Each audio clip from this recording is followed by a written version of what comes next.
दोस्तों, आज के वीडियो में मैं आपको शुभांगी जी के साथ में घटी एक सच्ची घटना सुनाने जा रहा हूँ। तो आप वीडियो को एंड तक ज़रूर सुनिएगा।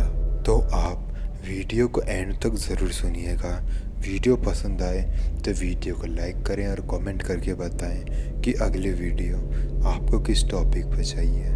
तो बिना कोई टाइम वेस्ट करे बढ़ चलते हैं आज की कहानी की ओर। मेरा नाम शुभांगी है। ये घटना मेरे साथ तब घटी थी जब मैं पहली बार अपने गांव गई थी। मेरा गांव कानपुर के एक छोटे से ज़िले में आता है जो कि कानपुर के एकदम कोने में पड़ता है। मैं उस वक्त 16 साल की थी और अपनी ज़िंदगी में पहली बार अपने पूरे परिवार के साथ गांव जा रही थी और वहीं पर मेरे साथ ये घटना भी घटी थी। मैं अपने गांव पहुंच चुकी थी। वहाँ के रहने का जो तरीका था उसके बारे में मुझे कुछ अंदाज़ा नहीं था। वहाँ के लोग किस प्रकार का खाना खाते हैं, किस प्रकार के वो जीते हैं, उनकी लाइफस्टाइल क्या है, मुझे कुछ नहीं पता था। मैं जब वहाँ गई तो मुझे बहुत सारी नई चीज़ें सीखने को मिली, लेकिन वो चीज़ें आपको बता के मैं आपका टाइम वेस्ट नहीं करूँगी। मैं सीधा आपको वो घटना बताती हूँ। ये घटना मेरे साथ साल 2018 में घटी थी। मेरी एक दोस्त थी जिसका नाम रूपाली था। वो मेरी गांव की दोस्त थी। मैं उससे बहुत पहले से जानती थी और उससे बात किया करती थी। जब मैं गांव पहुंची तो मैं एक बार फिर से उससे मिली। पहले मैं उससे सिर्फ फ़ोन पर ही बात किया करती थी और अपने मम्मी के थ्रू ही मेरी उससे बातचीत चालू हुई थी। हमारे गांव में कोई भी वॉशरूम नहीं था, इसलिए हमें फ़्रेश होने के लिए खेतों में ही जाना पड़ता था। और जब मैंने रूपाली को पूछा कि क्या कोई बाथरूम आसपास है जहां मैं जाके फ़्रेश हो सकती हूं, तो रूपाली ने कहा कि नहीं, तुम्हें खेतों में ही जाना पड़ेगा। रात का वक्त था। रूपाली ने मुझे कहा, तुम खेतों में जा तो रही हो, लेकिन तुम जब तक इस गांव में हो तब तक तुम अपने बाल हमेशा बांध के रखना, कभी भी खुले मत रखना, और ख़ासकर रात को तो बिल्कुल ही खुले मत रखना। ये बात मैंने सुनी थी, लेकिन मैंने इसको एक तरीके से इग्नोर कर दी थी और रूपाली के साथ खेतों में चले गई थी। मेरे बाल अभी भी खुले हुए ही थे। रूपाली ने अपने बाल बांधे हुए थे। मैं खेतों में गई, मैं फ़्रेश हुई। रूपाली थोड़ा दूर खड़ी हुई थी। मैं फ़्रेश होने के बाद रूपाली के पास गई और हम घर की तरफ वापस जाने लगे। मैं रूपाली से बात कर ही रही थी। बात करते करते रूपाली का बिहेवियर अचानक से चेंज हो गया।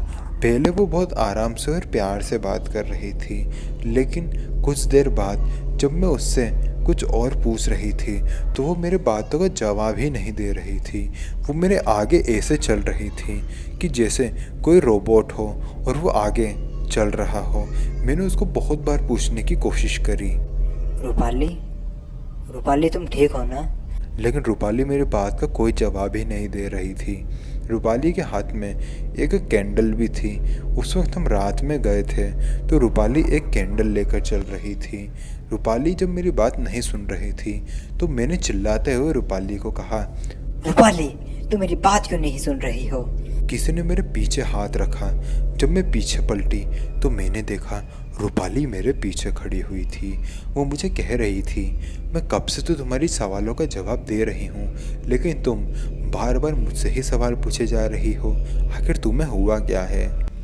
ये बात जैसे ही रूपाली ने मुझे कही तो मैंने वापस से आगे की तरफ देखा और आगे वाली जो रूपाली थी वो वहाँ से गायब हो चुकी थी और वो कैंडल नीचे ज़मीन पर पड़ी हुई थी। ये अभी अभी मेरे साथ आखिर क्या हुआ था मुझे बिल्कुल भी समझ में नहीं आ रहा था।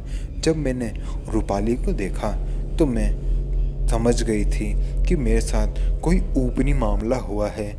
मैंने रूपाली को पूछा, रूपाली, अभी तो तुम मेरे आगे चल रही थी ना, तुम मेरे पीछे कब गई? रूपाली ने कहा कि मैं तो कब से तुम्हारे पीछे ही चल रही हूँ। फिर उसके बाद मैंने रूपाली से इस बारे में ज़्यादा बात नहीं करी और अपने घर आ गई। घर आने के बाद मैं क्या कर रही थी मुझे कुछ भी याद नहीं था। अगली सुबह आई और अगली सुबह मुझे मेरे घर वालों ने बताया कि पिछले रात मैंने क्या किया था। उन्होंने मुझे बताया कि पिछली रात जब मैं घर आई तो बहुत ही रूड बिहेवियर सबके साथ में कर रही थी, सबको गालियां दे रही थी और सबके साथ लड़ाई झगड़े कर रही थी। मेरी जो नानी थी वो इस बात को समझ चुकी थी कि मैं बाल खुले रख के खेतों में गई थी और रात में खेतों में अक्सर बुरी शक्तियाँ भटकती रहती हैं और खुले बालों को देखकर वो उस इंसान के अंदर चले जाती हैं और फिर ये सब हरकतें करती हैं। मेरी नानी ये बात समझ चुकी थी। उन्होंने घर के बाकी लोगों को कहा कि वो मुझे पकड़ें। उन्होंने मुझे पकड़ा और एक दीवार पे जाके बांध दिया। फिर नानी एक श्लोक लेकर आई। वो उस श्लोक को बहुत ज़ोर ज़ोर से पढ़ रही थी, जिसको सुनकर मेरे अंदर की आत्मा तड़प रही थी।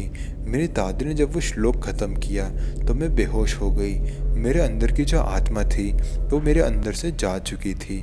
ऐसा कुछ मुझे मेरे घर वालों ने खुद बताया था, लेकिन मुझे खुद कुछ भी याद नहीं था।